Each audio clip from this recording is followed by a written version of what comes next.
Hello, friends. My name is Steve, and we're here today to discuss chapters 11 through 15 of Curse of the Mistwraith. Happy to be here with the crew, and so we'll go around the room and do some introductions, and then we'll get into it. Lots to talk about. Chibi will you kick us off, please? Certainly. I'm Chibi Poe, just a longtime reader of Jenny's work, and happy to be here. Nice. Very nice. My name's Chris Moen, sometimes YouTuber, sometimes appear on Steve's channel, and first time reader of Curse of the Mistwraith. Nice. Gerard? My name is Jared, and I'm a YouTuber as well. And this is the first time I've read Curse of the Mistwraith as well. Nice. And I'm Varsha. I am also a YouTuber, I guess. I have a very small channel that I post on occasionally. My first time reading through. And I think I had read part of this book before, and this was the first section that I hadn't read before. So it was very interesting.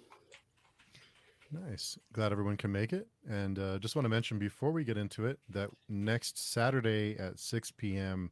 is our live stream with Janny to discuss the book, the whole book. And then after that, for book 2, we will be taking a little bit of a break. We'll come back on May 14th. We'll meet on May 14th, and we'll meet every other week to discuss 4 chapters at a time. So it'll be a little bit easier of a reading pace. Won't be as fast as this one. So just anyone who wants to jump on, anyone's welcome to join us. Just check the forum and tell us you want to be here. We'd love to have you. So every meetup, Johnny does send us some notes to reference, so we can we'll reference back to those. But for chapter 11, what was everyone's thoughts, or kind of what stood out to you? I know there's a lot, but you know. There's so much going on. This is so weird to read a book and kind of go, right, I feel like I understood the events of what happened there, but I don't actually understand necessarily what it actually means. It feels like everything's just very piecemeally led to me to kind of say, oh, here's a sentence. You know it's probably significant, but I'm not going to give you really the proper context for it yet. So I have a couple of those from this chapter. Because it starts with obviously directly following on from the end of the last one, where the Coriani kind of attempt has been foiled at the scrying from the previous section, and kind of Arathon and somebody else, come over who it was, were basically having a laugh about it. It must have been Dakar, about turning them a bit aside and saying, but that's it. And Sandra basically comes in to tell them off, to say, whoa, what are you laughing about? This is no laughing matter, young man.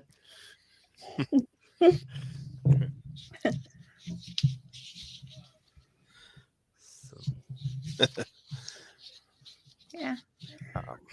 I think for me, this was a chapter in which I went, oh, that's so cool, because of the time aspect of the Mistwraith that they discover. It's in this chapter, right? Yeah. And that was really interesting, like all these layers and dimensions to the world that are getting added now. And I think almost immediately we see Setweir also trying to, now that they actually, I think the conclusion that it is time aspected, it felt a bit like, they jumped many levels of logic to get there. I didn't understand how they came to that conclusion. I didn't feel like they had a lot more new information now than they had with yeah. But that's probably me missing something. But yeah, they did. But once they came to that conclusion, I felt like that was really cool what they thought of. Yeah, so some of the magic, when they come to those, like you said, come to those conclusions like that, it doesn't seem like it's fully explained at the time. Yeah. And I think in this chapter they came to some kind of conclusion that it's like an alive force of some sort or something like that. Yeah. So I thought that was a pretty significant revelation. I think it's interesting because there's sort of And I did like this sort of like sci-fi elements at play here. There's a lot of sci-fi ideas here between phasing and timing and all of that kind of stuff that's going on within this. Like this couldn't be a more fantasy context, but lots of really like super heavy and big sci-fi ideas that are kind of floating about. And it's not the only one within this series of 5 chapters. That obviously we'll get to some other ones, but I think that idea that it kind of the mist could be a containing force as much as you know, being anything else. I thought was okay. Yeah. I think there was one section where they were talking about the strings that made up the universe, and I was like, oh, is this inspired by like string theory maybe? And there's a lot of interesting. I can weigh on that. She's talked about that before. That string theory and interesting. Nice. Like quantum physics and stuff underpins a lot of how things work here. That's very cool. But yeah, no, they as I remember with that, it opens up with them, having their laugh off about Aerithon and Dakar, tossing, upsetting the scrying, and then get some bits where Aerithon,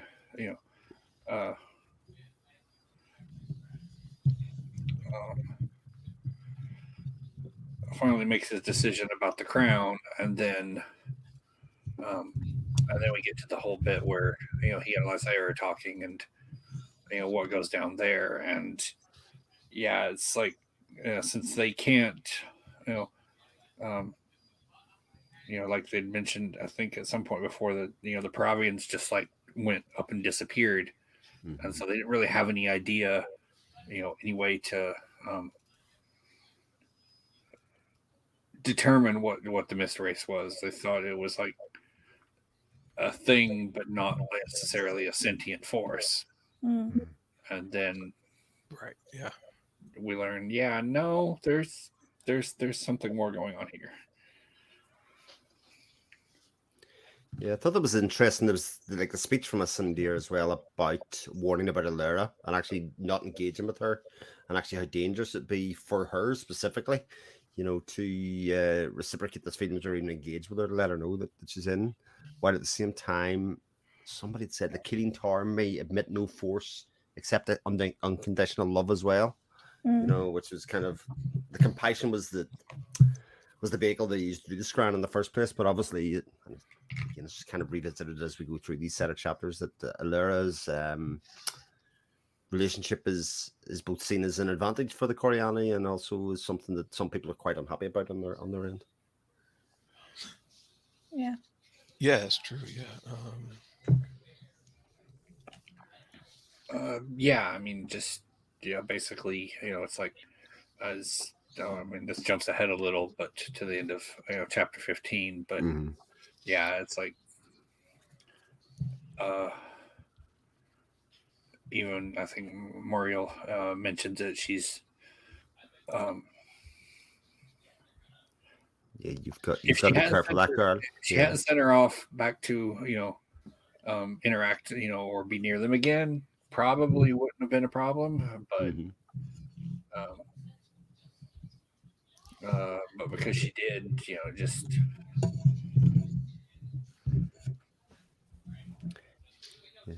she's an interesting character for sure. Part of it too is and it wasn't exactly clear, but it's like part of what set off Aerithon realizing something was not quite right there was he was comparing the I guess the impression of Alera that they were using against what he remembered from the hayloft, and the two things did not quite match because Alera hadn't made any kind of realization of that herself. One thing that I thought was interesting is, on this page, I forget what page it is. I have a picture of it, but hunched over as a terrified child, a poker dangling from the deadened hands, Takar whispered, "Pure spirit, Ath's mercy, we'd actually be setting the thing free." It's almost like,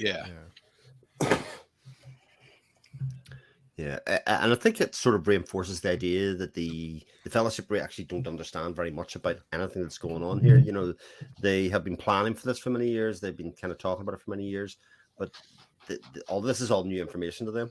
Hmm. Yeah, for centuries actually. Yeah, yeah. Yeah. And Yeah. Yeah, it's Oh, sorry. Is that why they trapped it instead of trying to just kill it altogether? Yeah, but yeah, that was their fear, was if they all they were doing was reducing the space that contained it. So Mm. it's like all of the however many spirits are in there uh, eventually were reduced down to whatever, however The flask. much fog you can fit inside that container. I don't know the volume of fog, so the ectoplasm. yeah, and but destroy enough fog, and then the spirits just break loose and they all go willy nilly. Mhm.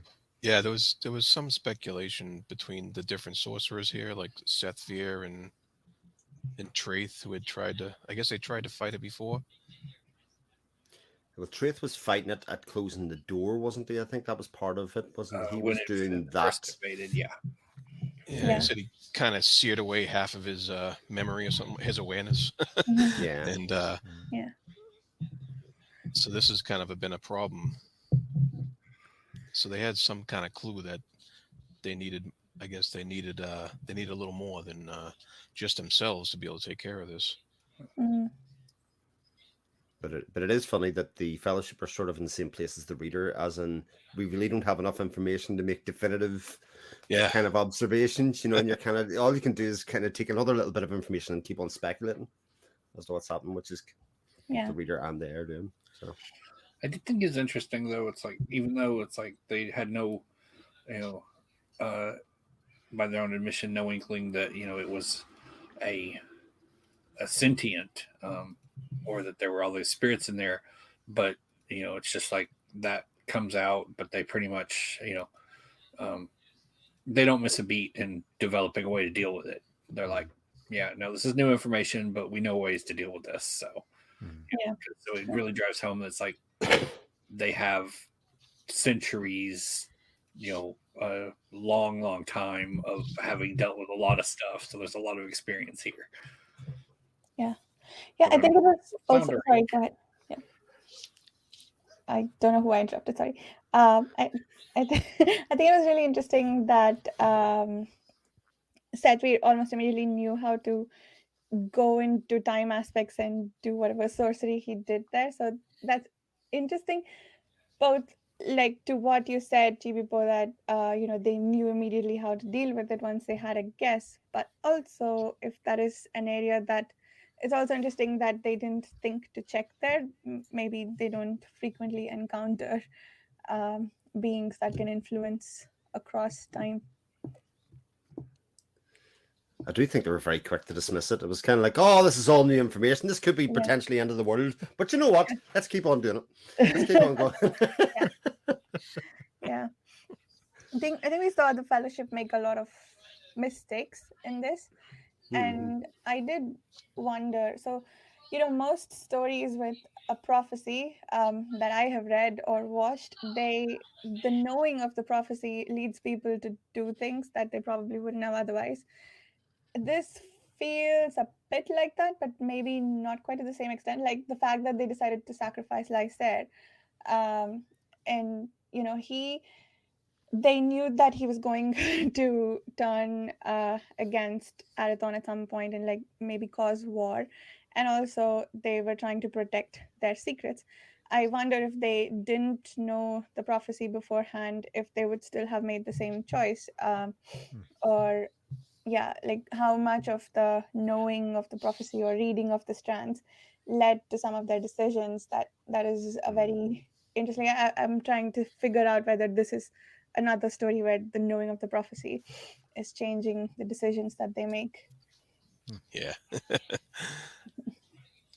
But they sort of refer to the idea that Descartes' damn prophecy they know so little about. They really only have like readings of it, and as in that classic trope as you're saying about where they use or misrepresent the prophecy, they're sort of aware of that.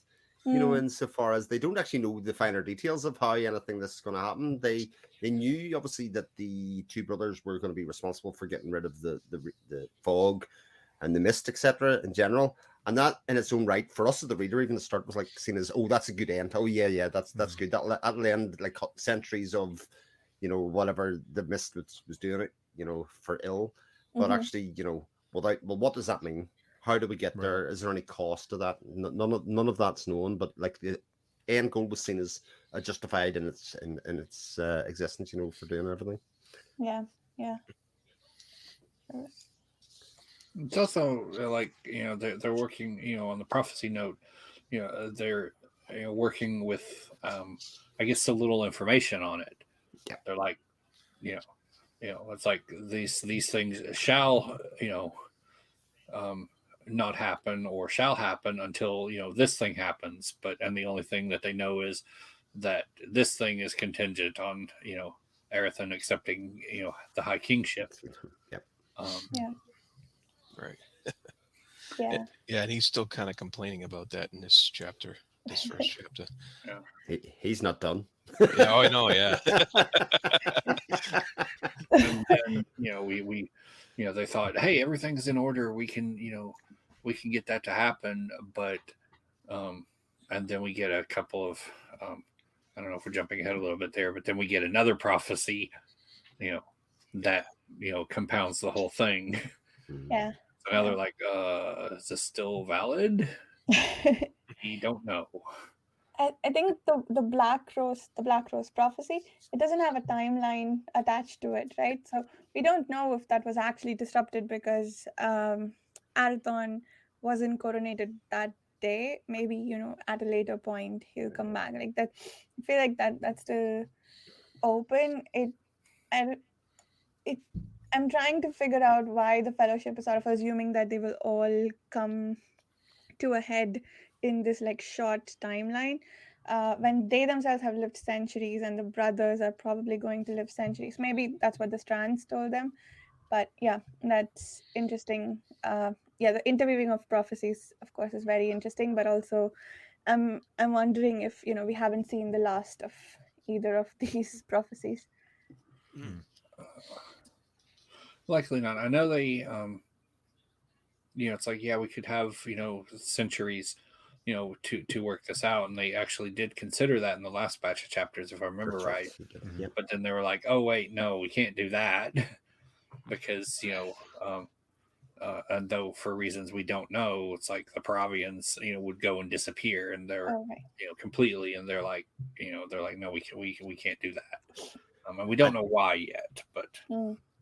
But you would say from their point of view, they had all the pieces there in place because they needed the two brothers, and at least for that moment in time, the two brothers were with them. So to not have done anything with that would have been, you know, folly. You know, it's the kind of Star Wars thing of having, you know, the Anakin there as a like wildly powerful user of the Force. You know, I don't know if there's going to be another one in another 30, 40, 50 years. They don't know, but they're working with the pieces. Obi-Wan's working with the pieces he's gone so far. So I think it's a similar idea. Yeah. From Jenny's notes, she does mention these chapters have very deep currents running through them that you don't yet have the vantage point to pick up fully yet, as planned. However, close attention to what is actual on the page will hint at, reveal, or imply unseen consequences and deeper implications, some of which will emerge into prominence and some of which will explode with a bang as far as distant as the final volume. So there's events here that we're reading that we may not even, but will pay off much, much later. So I love that. That's great. Seems like sit back and enjoy the ride type of thing. Yeah, like the linchpin for the Black Rose is, you know, it'll take root on the day Arathon embraces kingship. So yeah, it's entirely possible that the way they went about this is they're like the first one.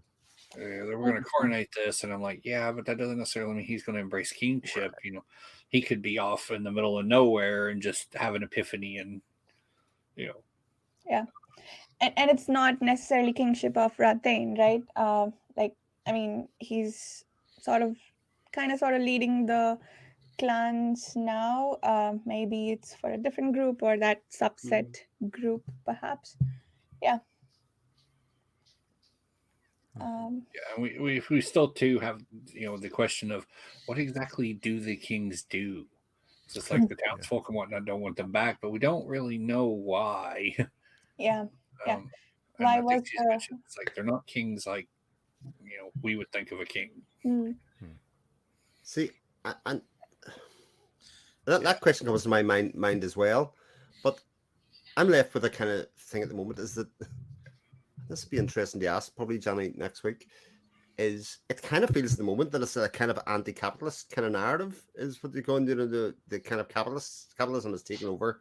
Corruption is run rife with the people that are running the country at the moment, and they're basically doing what they want, and they're not happy about kingship coming in, or certainly in a Tara's point Right. of Arathon coming in. So it represents obviously Arathon then looking after the people, the slaves, and the people that have been basically imprisoned, and the children, etc., and showing that side of it.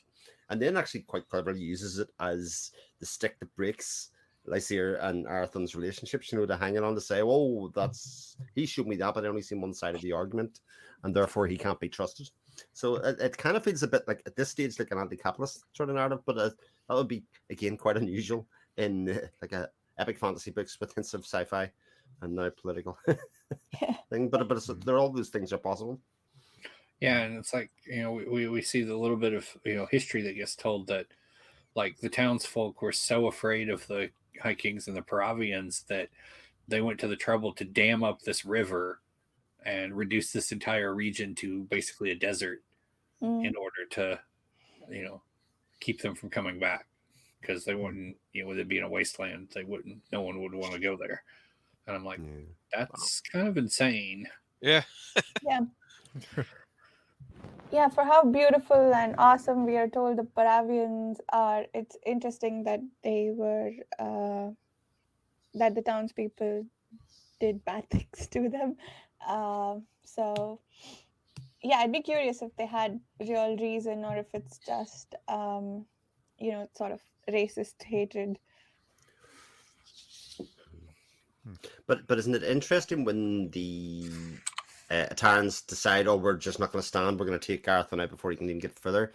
It is the democracy and the townspeople, and the common voice is the bit that basically says, actually, you can't do this. Actually, you haven't got the support of the people, or you will go against the will of the people here, and actually they have to hold fire and go about it another way with their turn. Yeah, they do have an interesting governmental setup going on in these things. I remember, I think Janie said that nothing is what it seems, as when it came to like governments and how the people govern themselves in these different areas in the world here.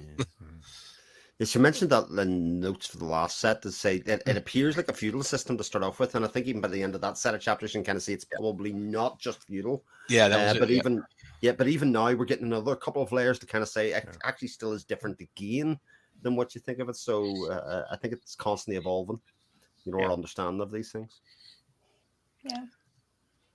Yeah, nothing's as it seems, because when you get points of view from characters, but it's always just their limited perception. Yeah, and the bigger picture is always much more complex than what those characters are giving you. So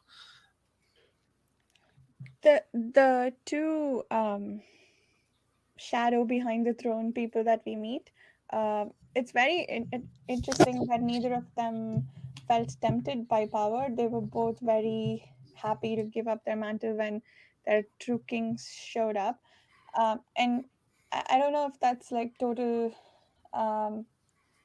if it's just that the people as a whole are noble, because at least like we didn't get to see too much about what other people thought in Lysair's case, but in Arathon's case, people were very eager to dismiss him or to say, oh, he's not helping, he's not willing to fight, whatever. So it's not like the people as a whole have it ingrained in them to respect monarchy or whatever. But yeah, it was interesting. Those two characters, I think, I have a feeling I'm going to like them a lot in future.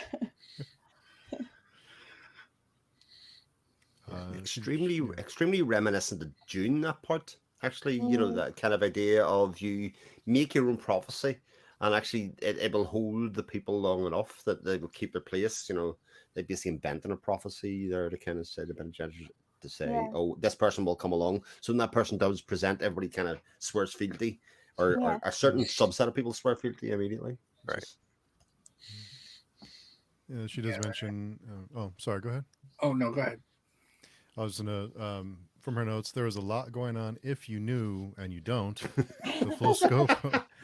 The full scope of the Fellowship's vantage point. Why did they miss certain signal aspects of the Mistwraith's makeup? Why now should this surprise whammy be revealed? There are many, many aspects and echoes, certain lines within that will return to you later, not apparent yet, not meant to be, but there is a great deal behind what is not said and exactly how you are limited in seeing what also may be going on. The the Fellowship's vantage, since you are limited to Erathon's ability to track it, you definitely feel the limit of what is able to parse here. So we are, like we had mentioned earlier, seen through their perspective, we're very limited in what our understanding is because we're seeing through them. So it's not sure if who's more confused, them or us, but yeah. It's Mm. such an interesting narrative choice that, for an Yeah, author to do. Isn't it, to kind of give the opinion, like, you not know what's going on, but neither will the characters. So everybody's in that together. Yeah. Mm. And I'm curious about the extent of Arathon's knowledge of magecraft as compared to the Fellowship. I mean, he's obviously had far less training, but the fact that the Fellowship sorcerers wanted to protect even whatever knowledge he might have, I'm wondering if he's a fairly accomplished sorcerer himself as well. Like, I mean, my default instinct was to assume that compared to their centuries of knowledge, he's probably, I mean, he just barely probably knows a little bit more than Lysair, but it feels like the Fellowship thinks otherwise. So yeah, I'm interested in yeah, just how much he knows as compared to them. yeah. I'm trying to think of. He is, as this, and I know some, I think some people have, disparaged, him as a character for this, but he is on several levels a prodigy. Mm, Like Dakar's had some 500, plus years, and Arathon's easily outstrips him with, significantly less lifespan. mm, Because we would say that in some early chapters where, like, oh yeah, Dakar set awards to protect his money and whatnot, and Erathon's just like, LOL. yeah. He's going to take these off of him, and Yeah. Yeah. he's not even going to notice. Do we know how old Arathon is? Have we ever told that? It's not mentioned explicitly in here, but at this point, he's 1920. Oh, that's it. Yeah. Yeah. Lysair is a couple years older. That we know. So Lysair is like 3 to 4 years older, but Arathon's, okay. yeah. So any magecraft training he would have had would be like elementary school, kind of. He was like the Mowgli. Again, here's another pop culture reference for you. He's like raised by the wolves. He was raised by the mages, Yeah. Yeah, he was raised by the right. mages until I think around 16. Mm. And then he Okay. went to Carthan, and he spent like 3 years or so there. So he didn't even finish his training, really. Yeah. It's referred to in a couple of places, especially when Lysair goes to find, chapter 11, goes to find Arathon, and he's sitting by himself for isolation. And Lysair basically had said, we're being watched. And Arathon's training had him to have his senses guarded so that nothing could get in or out. And it was only when he trusted Lysair enough to say, actually, let me investigate this, that as soon as he dropped his training or dropped his guard, that the thing attacked the two of them. That was basically the signal for the two of them to go. And actually, it's referred to at probably 14 or 15 that, the Fellowship say, God, we really should have spent more time building Lysair's resilience and base level training to be more guarded. We messed up there. Yeah. That wasn't. We failed him there, and I think we referred to it over the past couple of things as well. Is that nobody seems to be really worried about Lysair's training? It's just like he just has power. Let him go for it. There's no Jedi training school here. So. Yeah, I thought we got a little bit of an answer to that in the fact that they didn't really need him to be trained. Apparently, they just needed to be able to use his power because That's right. who was it, Karadmon? He just sort of like used his power, like channeled through him, to use Wheel of Time terminology. But I think that sort of answered the question we had, I think, a little bit about why they didn't feel the need to train him. But knowing what they did know from the strands that the Mistwraith might impact Lysair, and then later on from when the Mistwraith attacked the two brothers, the fact that they did not protect, like knowing that it can go into your mind and make you do things, I feel like they already knew that when the first time that it attacked them, right?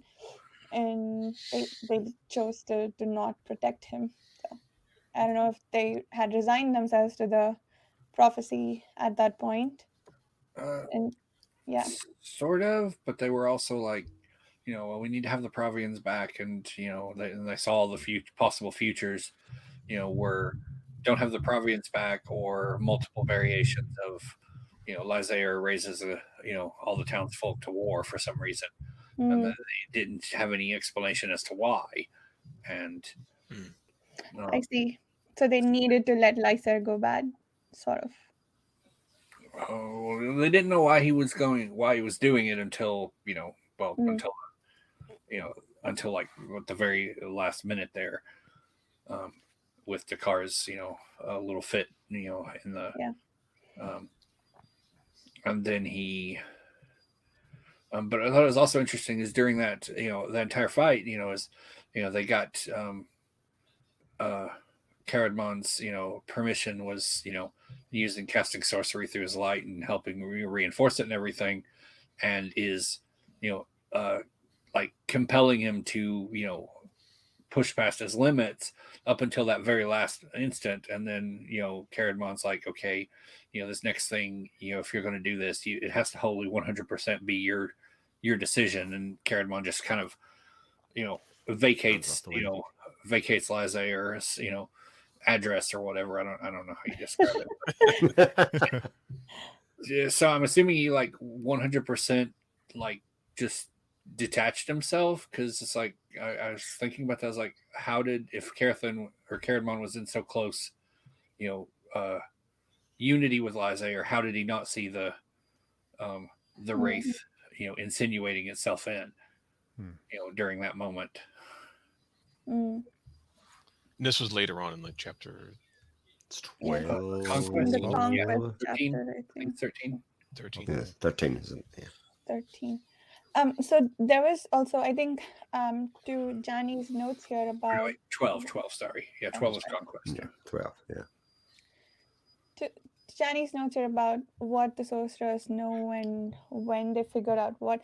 There was also another thing that someone mentioned at some point. I think that the Mistwraith is similar to the creatures or spirits that are in the Myrtlewane swamp, and so they have met a creature like this before, apparently, but maybe this one's more powerful or has more talents than the other one. So yeah, it almost feels like they had a lot of hints about its nature, but there was still something missing, that didn't help them figure out what it could be. The Mathuri, and the questions about them do come up in the next book. Mm. We'll get some info about them, plus definitive answer of what Dish the Air actually is, Okay. Okay. and what its origins are. So I won't say too much on that because that'll be forthcoming. Cool. Nice. Yeah, I thought it was very amusing that that the Mistwraith is trapped in a flask. Yeah. Did anyone else get goosebumps when in that the 3 snippets that we get at the end of every chapter? One of them was that the Mistwraith is still alive and trying to figure out how it can influence the world. Yep. Yeah, I love those. Trapped in a little jar brooding. Yeah. Yeah, I love those little end chapter Mhm. announcements. They're so They- good. They're kind of Yeah. like almost news flashes, like news flash. Yeah. This is happening Yeah. here. This is happening there. This is happening there. Yeah. And I got a kick out of those. I really love those those Yeah. parts. Yeah, I really look forward to those because they're very much, you can get caught up at the end of a chapter of going, all your focus is solo-y, whatever that word is, on the events that just happened there. But it's kind of like, here's all the things that are happening in the world. Don't forget, some we know about, some we don't. Yeah. And most of them, they come to fruition, or like you see what the significance of that was almost in the immediate next chapter. So it's almost like a preview of what's Yeah. coming. Is really cool. Love that. So on Coronation Day, we get Lysair making his grand statement, and this is where like my first few reads through this long ago, I wasn't quite so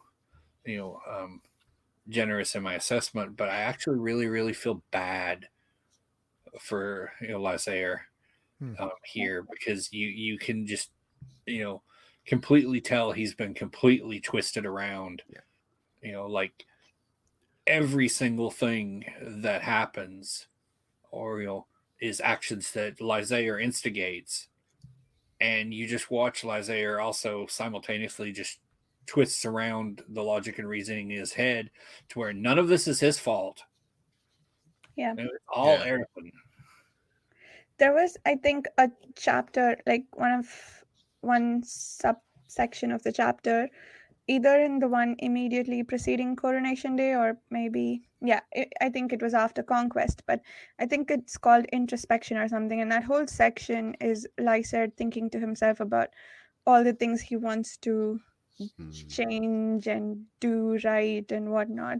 And then immediately after that, I think we see him basically twist all of his sense of justice to the other direction. And I thought that was really sad, like what you said, that someone who's capable of thinking so clearly and trying to correct their previous wrongs or whatever, change their sense of self even to a certain extent, that they get twisted like that. I think I agree with you, Chipo, that is really sad, and I did feel bad for him, I think. Yeah. For anyone who's finished, I don't know if everybody ever's got through the rest of them. Yes, I can safely say it's going to get worse. You're going to feel really bad. Jared knows what I'm talking about. For this book, yeah. But the early in chapter 12, I think I have this copy. I don't know what copy you guys have, but you get that too, yeah. But it's on. I've switched. This is Oh, where you Steve switched. shows off his hard cover. But it's on page 439. Lysair is going over the classic, ideas of duty and at his father's knee, and the land and the people must come first, and all that stuff, and then later on, after the coronation and after the battle and all that stuff, like later on in chapter 14, it's almost turned around as he almost takes a more villainizing look at chivalry, where he's like swearing to get Arathon and stuff like that, and it's like you see that 360 in his attitude towards land and people, and his attitude towards duty, and how he and how he approaches it, and it was a fascinating, dichotomy there. Yeah. Yeah, like Yeah. it's It's oh, sorry. I was just going to say, it definitely felt like one of those bits, like, again, reason 1021 why I will never be an author, right? And how you can be so skillful, like one of those things, like some people write and then other people like really write. All that happened in that thing Oh, yeah. was that Destier basically give him prejudice, from a couple from one area, and exactly the whole situations. He thinks of them in exactly the same way, but he comes from a position of prejudice, which is that the Svalin are the enemy of the Amaroth people, as that, and not to be trusted. And just that in its own right, where he was making excuses for Arathon, he was very much sticking up for him all the way along. That is now flipped. They've kind of been saying, but they're not to be trusted. So if I use that as my lens to view the world through, then all those decisions and conversations that I've had are all very much different, and differently represented. It's such brilliant writing and plot. Yeah, it is. This is a dude who's just like really closed off and personal, and doesn't get close to people, and you're just seeing that as it's like, well, they're ever and always Amroth's enemy, I think is the That's it. Yeah, the phrase right after the they capture it, and he's the race like twisting him around, and so all those little behaviors are just like, no, this is all secretive, and he's a schemer, and there's something sinister happening here. I just know it. Yeah. Plus, like, when after he wakes up, where he's just like immediately he's like, he blames everything on Arathon, even though the one who incited the riot and caused chaos and everything was Lysair. It's like, no, it was Arathon's fault. Arathon did all that. Yeah, it was a great turnaround, and it happened with Arathon a little bit too, from our perspective. The beginning of the book, he's so cold and matter of fact, and just keeping them alive and getting them going. And by the end of the book, in the battle, in this, I think it was 14 or 15. All of a sudden he's very empathic, and he's feeling everything, and then very emotional. And so it was. The turnaround of both the half brothers, just was so skillfully done. It was just beautiful. Yeah. I especially liked when, from Elira's perspective, when Moriel and Lorenda are looking at the water, and what she's able to show them is Arathon's, with all his guards that he tends to put up, stripped away. Just I think his core nature. I thought that scene was really brilliant. Yeah, that was a good one. There was some interesting stuff there too. Just like I was kind of mentioned earlier, Moriel mentions that she's by sending Alera on, she's basically ruined very promising talent for them, because and then, but at the same time we see that Moriel is just tired and old, and doesn't have a lot of patience for character flaws and shortcomings, and we can see she even kind of warns Lorinda about one, but that seems to sail right over Lorinda's head.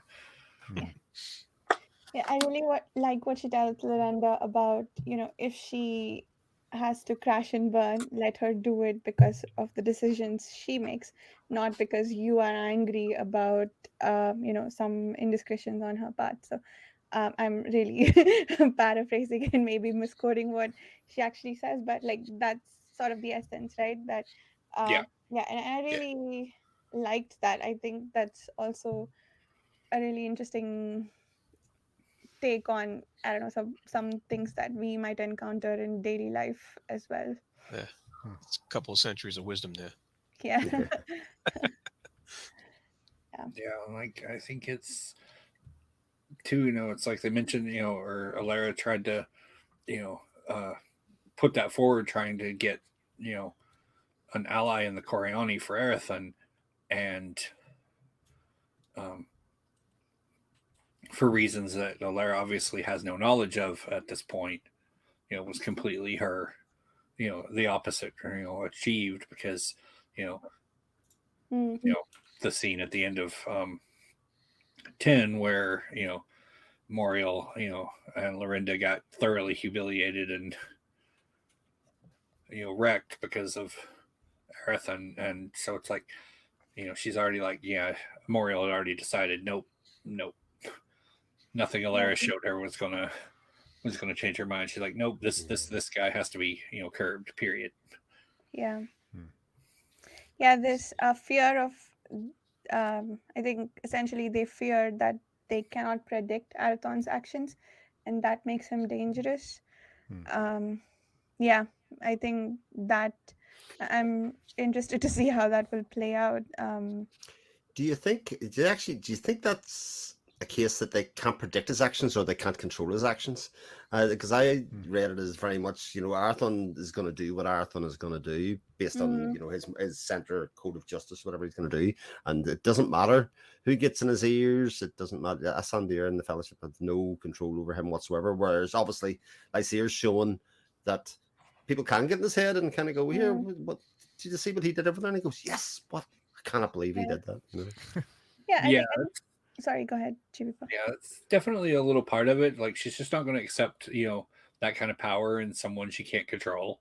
Yeah. And I do wonder, this is just going back to the last set of chapters before that, when she, when they, right before they, with the whole blowing up the scrying, and she ran to Lorinda, she refers to Aerithon as, she's like, when she's ranting, she's like, were you blind and witless not to see? The Cephalan bastard's been trained to power. And, she just calls him a bastard right out of blue, which, I mean, okay, I don't think she knows that he was one, but I wondered if that didn't suggest that there's like some enmity, on the part of the Coriani towards the, Cephalan for some reason. I don't know. Yeah.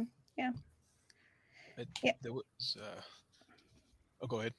No, go ahead. There was a very interesting section in chapter 12 as well about how in the far past the Fellowship chose 3 men and 2 women to found the Theras royal lines, and they were selected for like dominant traits and stuff like that. And I wonder how much of that plays into what's happening now. With these prophecies and with their selection of how this is all going to work out. It almost reminded me of DNA tampering, but that paragraph. That seems precisely like it, except they're controlling for emotions and yeah.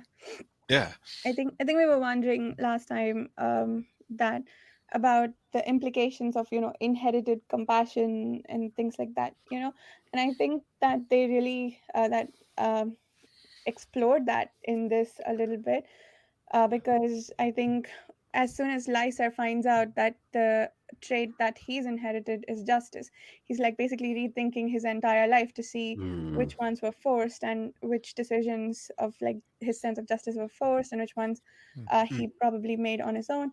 And Elira is also, I think when someone implies that, Arathon potentially returns her affections, she's like, no, but he's compassionate, but he's going to be sort of programmed to return that. I think I really love that was explored further in this section, and I'm curious to see how that plays out. And there's also this aspect of the Fellowship sort of shooting themselves in the foot, like things that you do that you think you're doing like as a far-seeing body. They seem to have made some decisions in the far past that are coming to bite them right now. And you wonder why Dakar is so bitter all the time. Yeah, that's the hangover. Yeah, I have a theory that Dakar doesn't just drink because he likes alcohol. He's trying to forget something. Yeah. Agreed.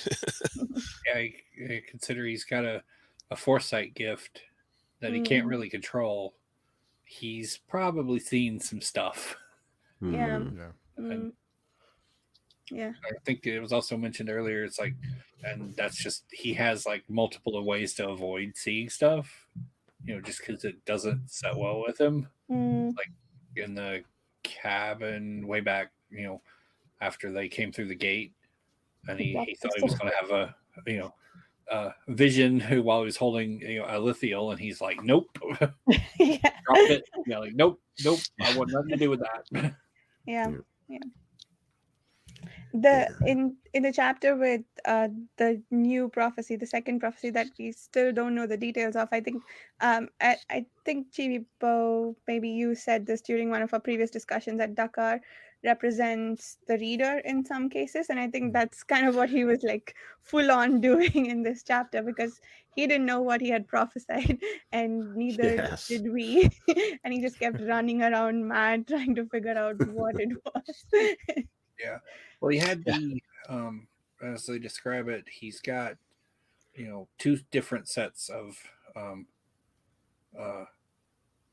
prophecies. He's got where he speaks one, like with the Black Rose prophecy, and then he gets his visions, and those can come in one of two ways. If he doesn't remember it after it happens, then it's absolute. It's an absolute. It's going to happen, whatever it is.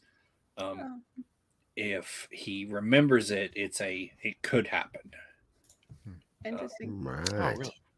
So when he blacked out, he's like, and then he doesn't remember what happened. With that one thing is just he saw the moment there where Lysair's on the balcony and denounces Erethan and blasts the him and causes all the chaos and everything. At least I'm pretty sure that's what he saw.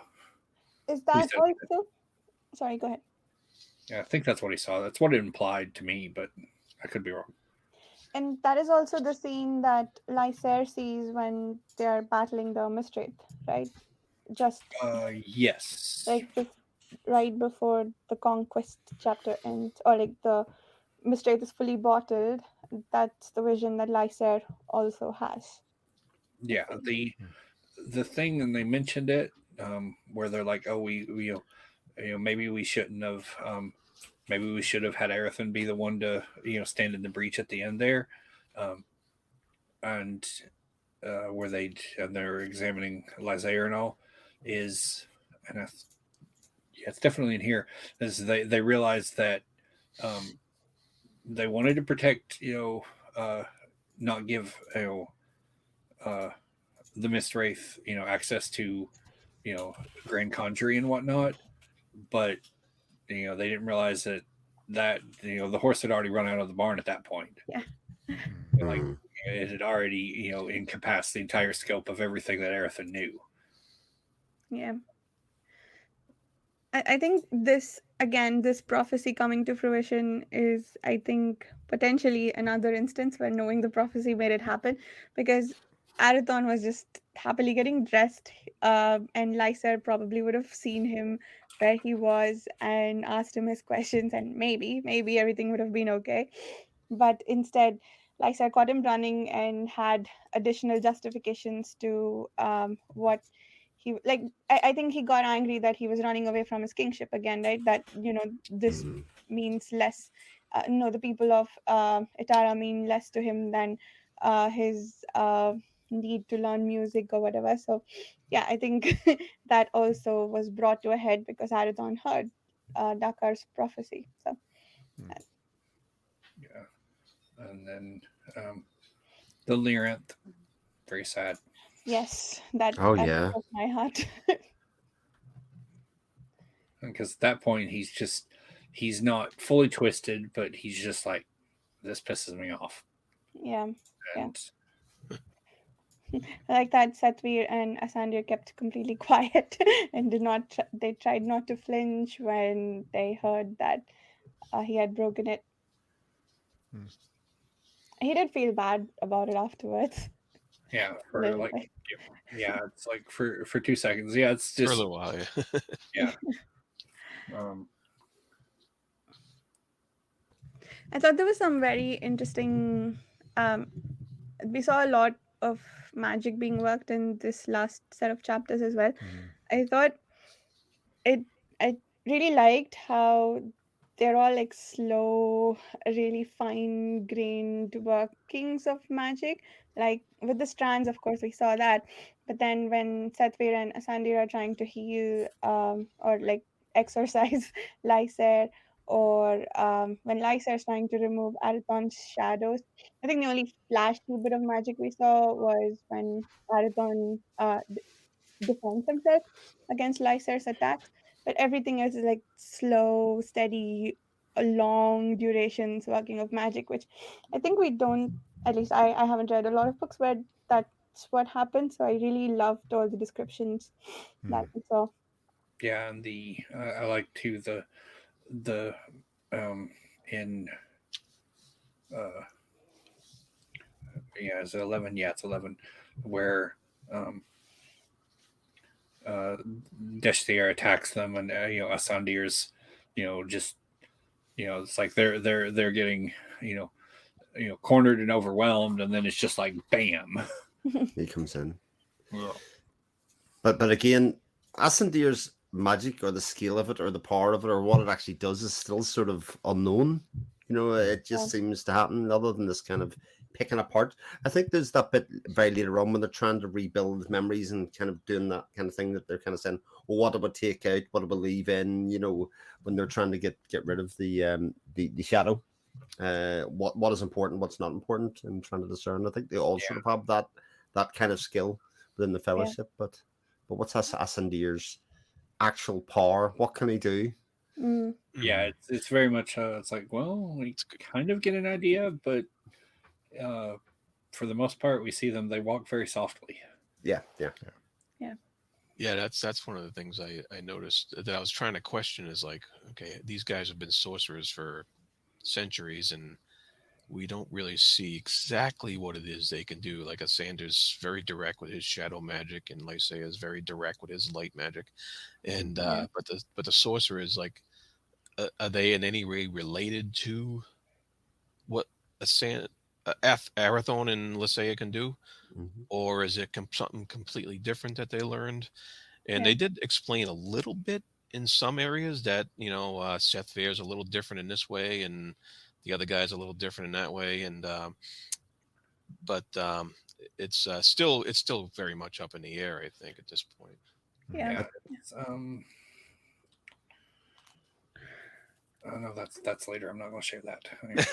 There's a really neat scene in a later book that drives home the kind of power that Asandir is really working with. Then it drives home that yes, they are walking very, very, very, very softly.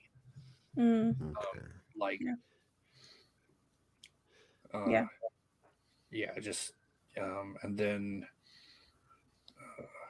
I think that was one of my favorite parts of this whole series of chapters is actually getting to know the fellowship a bit better. The personalities, actually how their group dynamic worked. Where they kind of said, no, you take that part, I'll take that part. This is what we'll do. It kind of fleshed out that fellowship for us as the reader a bit more to kind of give us an understanding that actually they are used to working together and that they have areas of sort of expertise and that there certain people take decisions at certain times, like we're saying about Carbon when he says, no, I'll pair up with Lysair for taking down that part and then decided to step off, etc., for whatever reason that may be. And I think it's so in the scene where they're exercising Lysair again, it's not brute exercise of power. They are treading softly, but also they're making decisions that won't willy-nilly hurt people. Like they know that they can't separate the bit from Lysair that that has interfered with the sense of justice, but they clean up as much of it as they can. So it's not because they cannot, but it's because they don't want to hurt him. So that is interesting as well, that they are very cognizant of how they exercise their power. But why don't they though? Because is it because there's further prophecy to be had, or are they just being nice? It's somewhat tied into and they haven't explained a whole lot of it about the law of the major balance. And they don't take action and on any and interfere basically, as they see it in the affairs of man, except under very specific circumstances. It's So there's some sort of non-interference code or something like that, or to an extent, man does things, man as in a collective, and that's their business, and that has to be resolved. If the fellowship are being, in the way, if everything were working like it's supposed to be, with the overthrow of the High Kings and everything, the fellowship's intervention would be very few and far between, under very specific parameters. I guess he's sort of squint as implied that if they're going off the off script from that, would probably not be a good thing for a lot of people. But as you said, they've been around centuries, thousands of years, easily, and I like the tone of, it's like they clearly have a lot of power and they're aware of the effects of exercising that power, and like with the exorcism of Lysair and the Wraith, they're doing their utmost to make sure that they don't damage anything on their way out. Like, all right, we've sealed off all these things. These things will be fine. Trying to minimize the impact of their actions. that brings up a bunch of questions. But I'm hoping some more stuff will get revealed in future books. I'm sure it is. Oh yes. There seemed to be an implication, or at least assumption, on the fellowship's part that when the fellowship is restored, it will be the same 7 that it was before. So the 2 who are missing, I guess the betrayer and the one who went looking for the Paravians. So I figured any 7 sorcerers of similar power could make the fellowship, but it seems like the fellowship is these very specific 7 people. Yes. When it refers to that, it's like they do have allies like Varane and Dakar, and there are others too, but the 7, as his prophecy refers to those original 7. So Davian and Salatus, are the 2 who are incognito. We don't know where they are now. When Satvir thought that when Satvir figured out the name of the one of the wraiths of the Mistwraith, and he said this used to be human before, I thought maybe that the fellowship sorcerer who betrayed them maybe brought the Mistwraith about, but it wasn't. I think it was just there is a human, someone who used to be human who has now become one of the spirits of the Mistwraith, I guess. Yeah, the latter part. I could tell everybody, but like I said, it will be answered. So yeah.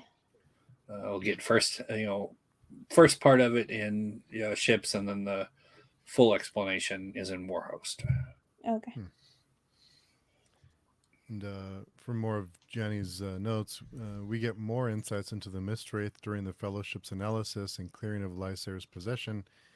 Why do they miss this across time? Again, they've been tripped up by this phenomenon. Tuck this away for later. Yeah. Is this fun for you, Johnny? Is this fun for you?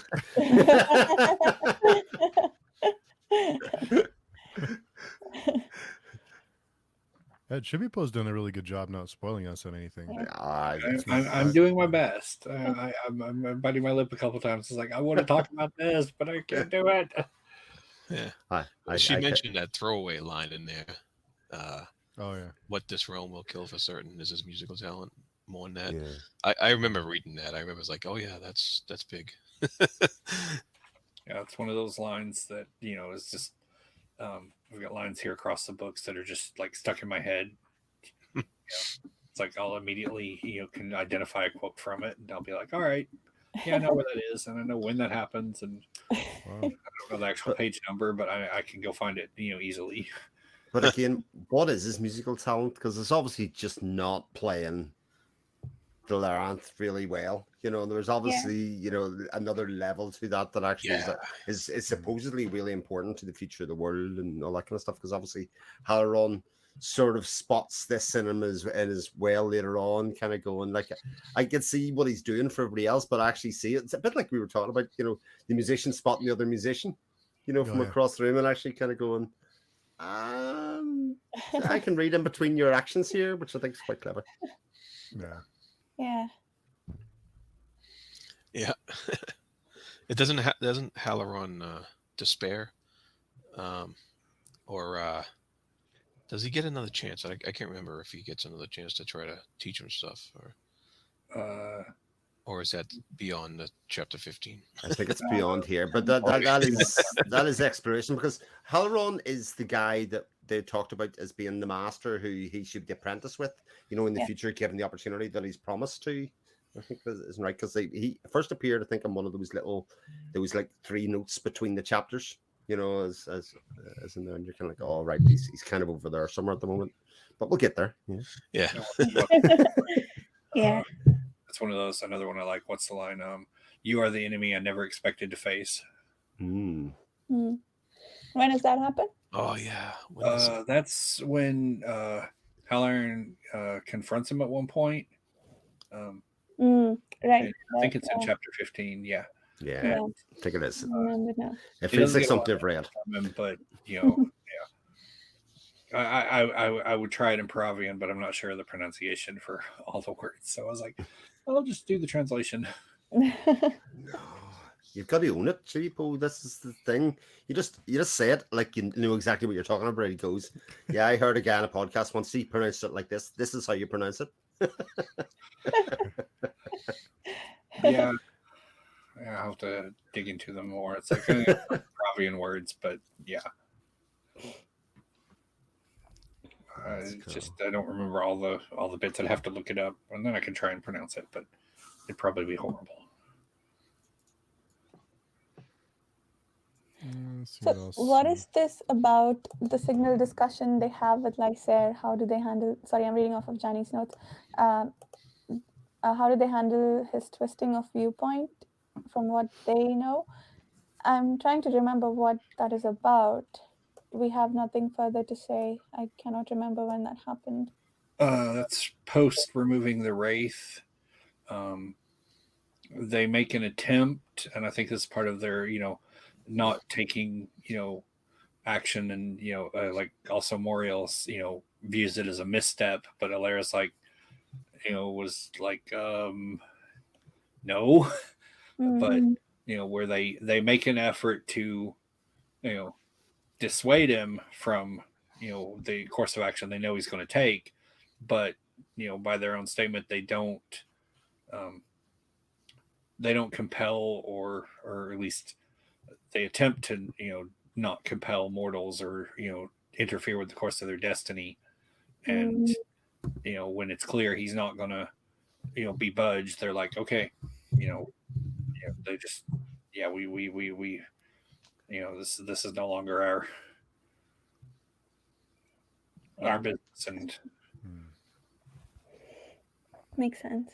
I think it's probably too early to tell, but I feel like the Koreani enchantresses have a sort of opposite approach, that they will try to interfere and influence as much as they can to make things go the way they want. Well, they are very the opposite. The way that the Fellowship are very standoffish with Lysair and Arathon and letting them have ownership, but Koreani are using basically Lyra as a tool. I mean, she is a resource to be spent rather than kind of to be molded and let run free and kind of we need to place in this position. She, as long as she has value, she will be there, and and if she doesn't, she will be discarded.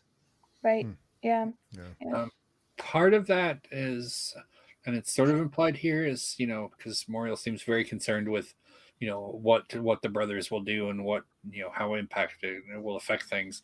They seem to be very focused and as Thunder mentions this way early, that Alara picks up on, that they're very focused on the present and what's going on now, whereas the Seven seem to be, they're looking way, like with the strands, they're looking, they're I don't know a good word. Why I'm failing to find the good word here. Just they've got a much larger view of what's going on. Like they're Right. looking huge. They're looking like at everything, and the Coriani are like, well, we're concerned about this, and so that's a kind of a outline of their differing viewpoints. One of them are like very broad, wide, gauging the impact of everything that's going to happen, and the others are more focused and concerned about only one thing and very much in the now. Makes sense.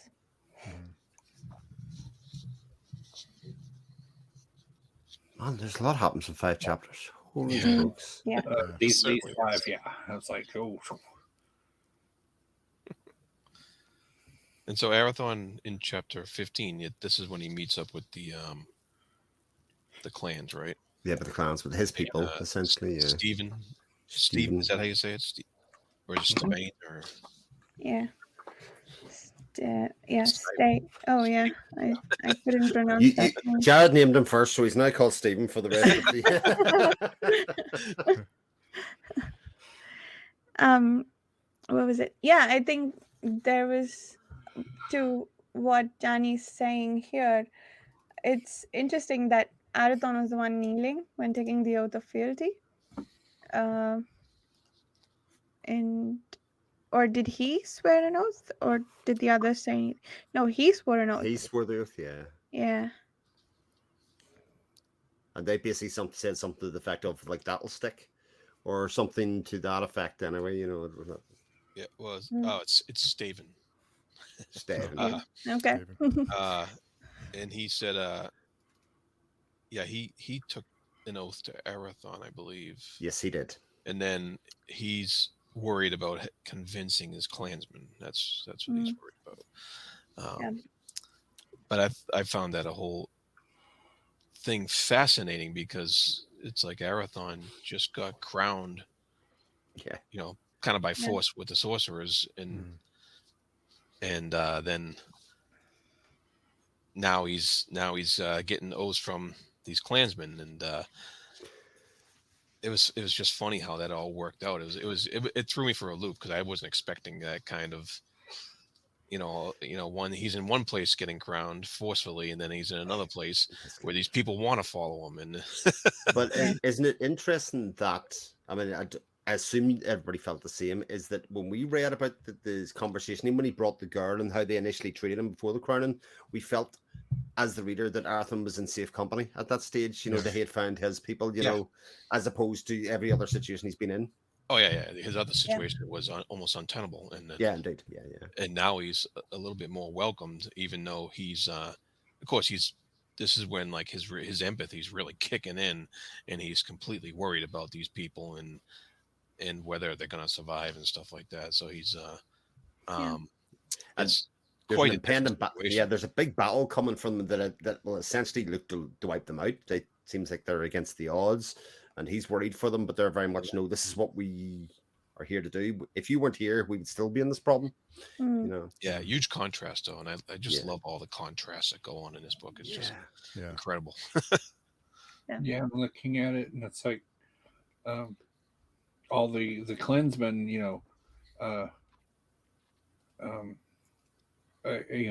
they're accepting he's accepting an oath of fealty from them, by the, they draw their swords and, plant them down, and he has to give them back and all. But at least here, he's the only one who actually says anything as far as swearing an oath, is Arathon.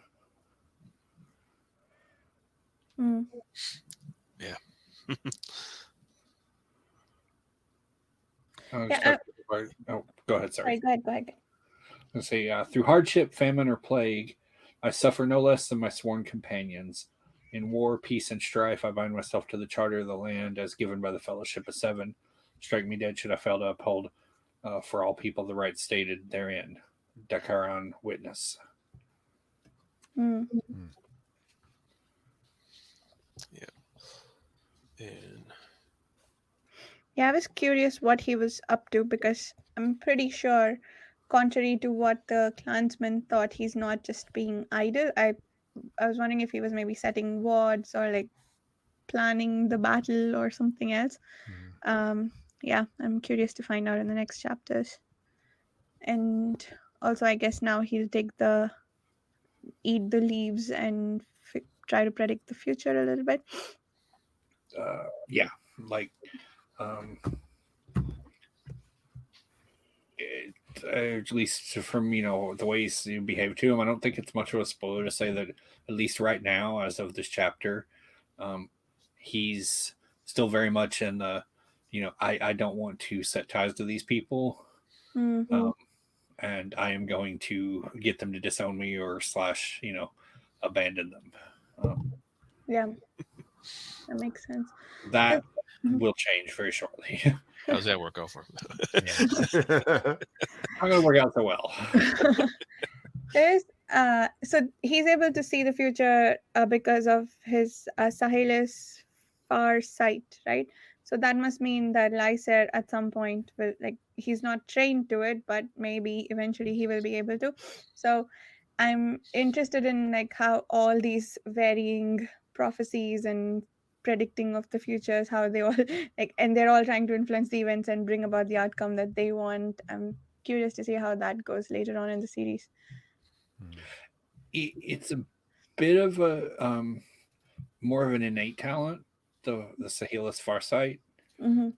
So it's more like you're interacting with people, and you'll basically you're innately / instinctively perceiving how the conversations and what the outcome will be, and you can adjust accordingly. I see. You can imagine this might be an incredibly useful ability if you're a particularly charismatic individual who wants to bind a following to him for the purposes of pursuing a crusade against someone. Yeah. Like I said. Wow. And I think you see little hints of it where like he does things. He like instinctively knows how to do things to placate people and get them to start looking at him worshipfully. Like there's that messenger that pops up who's exhausted and whatnot, and he's like, no, we're have a seat. We're equal in stature, and just placates him. And the dude's all but staring at him worshipfully within 30 seconds. So it's really kind of scary. It is. As far as his charisma and insight into people. And I suppose as a contrast, Arathon had no one willing to follow him except for Steven. Yeah, and so far at least. It's like Lysair, likes to have a following, and I mean, I think it's kind of clear he likes kind of having the adulation or adoring amount of people. He was kind of brought up that way. Yeah. Arathon's a lot more self-sufficient, and it's like I don't think he's going to refuse people, but he doesn't really want to build ties with them. Right. Although at this stage, Arathon has the most important people on his side, which is the reader. I think this is very much There's. I won't give the context for it, but there's a line in a later book, and I'm not going to tell you who he's talking to or anything, but this is from Arathon. I think sums it up really well, where he says, "Don't mistake me for your husband. I've never loved a weakness that can be nurtured into dependency." And he's referring to Lysair there. Like I said, I'm not going to say, when you might guess who I'm talking about or who he's talking to. Yeah. From that one, but he's referring to Lysair there. And like I said, I'm not going to tell you any of the context of why he's talking to her or how he's talking to her or anything. But Mm. It's like he likes people dependent upon him. Nice, And right? Yeah. Erethan's, got no business. It's like, nope, Mm. you stand on your own 2 feet, and Yeah, that makes sense.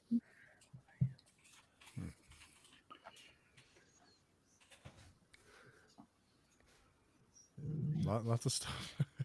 Yeah. It feels like such a study every time. Yeah. Like I come prepared with notes, and then everybody starts talking. You're like, oh wow, my head's swimming. Yeah. There's so much stuff going on. Yeah. Yeah, And definitely. Janie mentioned something about the interaction between Traith and Alara again. Yeah.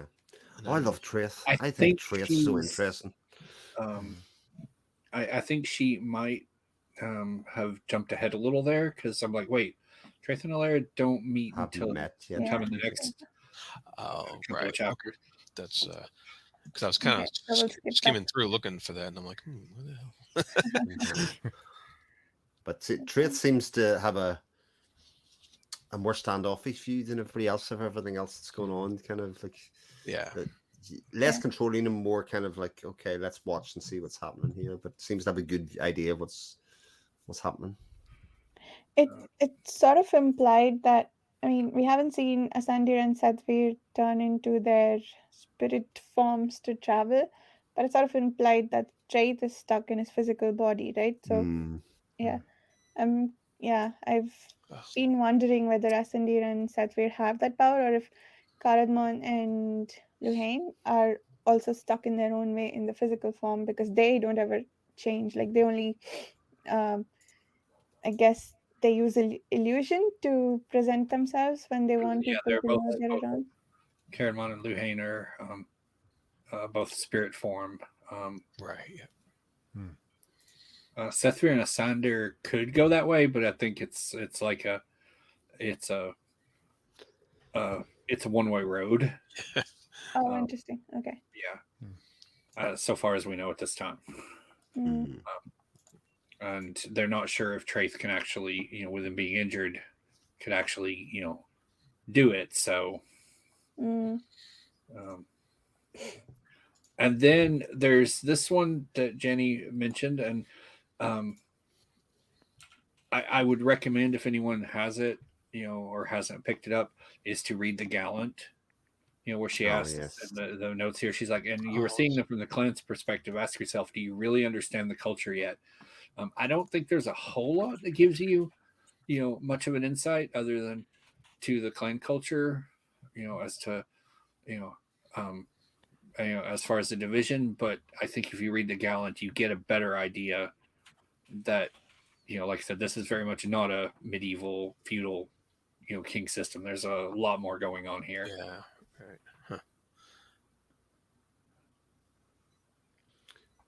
More books to read. Good. Yeah.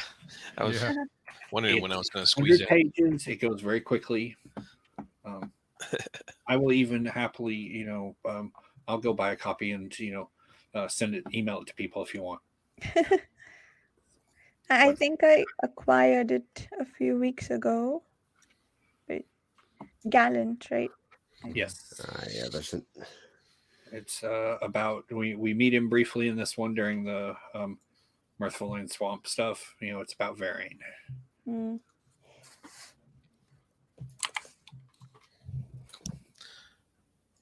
Is that only an ebook, or is that? Seems to be only an ebook. Yeah.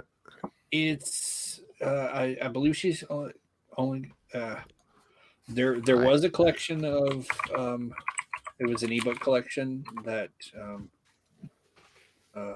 it originally published in, which is where I have it. I don't know if that's still available on Amazon, at least from the way she mentions on her store. I don't think it is. No, So, it was a limited run book. Secrets and Spells, I think, Chibi Yeah. is what's called. Released a limited run promotion by Tights Books, but no longer available. So I've put the link in the chat there. Maybe Stephen copy it into or whoever. I need can to put go it into through the- and get the ones I don't have because I have them all in the short stories in their original releases, and I don't have all of the books handy anymore. So I'm like, I need these. I want to read these. I don't remember anything that happened in this here. Oh, that's cool. Yeah, I gotta read that at some point. I've got my copy. Yay! Nice. That was fast. Yeah. I found mine. I had emailed it to myself because I didn't want to keep logging into the website. Nice. Wow. And she does mention from her notes that brace for 16 through 18 because there the hammer falls. Yeah. I thought everything happened these 5 chapters. That's what I thought. Was set up. What a con. Wow. Everything always happens in the next set of chapters. Like we'll get to this in our notes. To be wait for the next book because that's where everything really happens. Yeah. Okay. Yeah. Hype. Good stuff. Cool. Yeah. Anything else you guys can think of? That was pretty good. I'm like, Yeah, exactly. because I thought I had a pretty good grasp, and then like I think Chris, you said it. Like everyone starts talking, I'm like, okay. but it's interesting because I thought this set of 5 chapters was probably the easiest to understand and kind of make my way through on the moment to moment and kind of think, right, that's what's happening there. Those events are what's happening. This makes a bit more sense, and yet it's just another set of layers to sit on top of all the layers that we had beforehand. Yeah. Well, it's a bit of, and this is kind of style I think she's mentioned before, is she tends to have like the mid to 2/3 of the way through climax, and then everything melts for just a little bit before you get the final climax, and it just rolls right into there. It's like this one we hit the conquest being the like the mid climax, and then little bit of downtime, and then everything just erupts from there. Yeah. Yeah, I wasn't expecting conquest or like the defeat of the Mistwraith to be in the middle chapters. I mean, obviously it's not like fully done, but I thought that would be the end of the book, but it was the middle almost, so that was very interesting. I'm gonna betray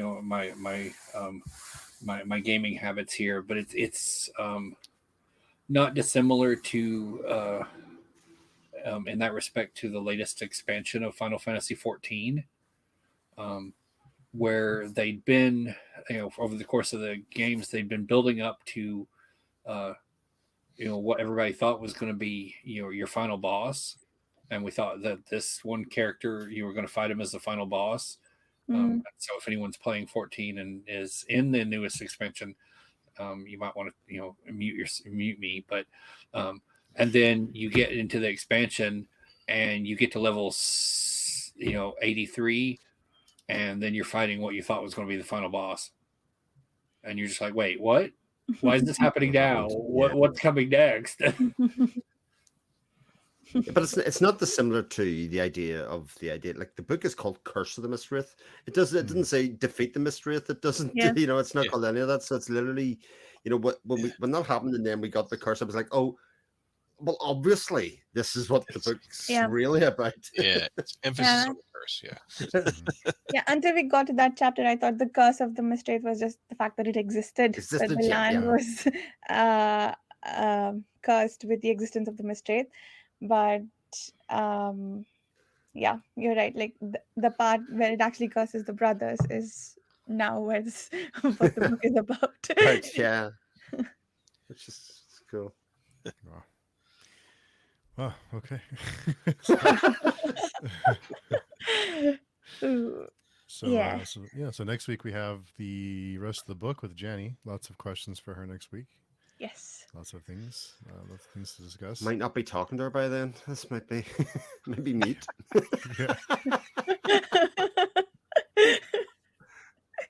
Yeah. But in the meantime, Chibipo, you want to tell us where people can find you if they want to get in touch with you? Sure. I do have a YouTube, but there's nothing there. But you can message me there. I also am on Twitter at think it's GB Pro 1, because someone had already gotten the one before I joined Twitter. God damn it. Though I'll grab just here. Of late, it's such a pain to find anything on Twitter. I'm like, I go to look for things, and I'm like, why is this such a mess? And then I realize why, and I'm like, oh, I just feel depressed. Because I actually liked it, but it's kind of gone downhill. But anyway, Yeah. sorry. But yeah, I can be found there. Nice. And Chris? You can find me on my YouTube channel, which is just my name. You can find me on Twitter at 7 o'clock Shadow. You can find me on the Patreon forums with plenty of the other people that are here. And Jared? You can find me on my YouTube channel, The Fantasy Thinker, and you can also I'll also be on the Page Chewing forums, and I'm on Instagram at The Fantasy Thinker as well. Nice. And Varsha, best outro. You have the best one. On my YouTube channel, Reading by the Rainy Mountain, and the About page has more ways to contact me. I don't know why I never thought to say that. What a pro. Yeah. That's a pro move right there, Varsha. Pro move. Well, cool. Well, thanks, everyone. And we will see everyone next Saturday for our live stream with Jenny. Come by and say hello, but you'll be spoiled if you haven't read the book. So heads up. So, cool. So we'll see everyone next week. Yes. Awesome. Thank you. Bye bye.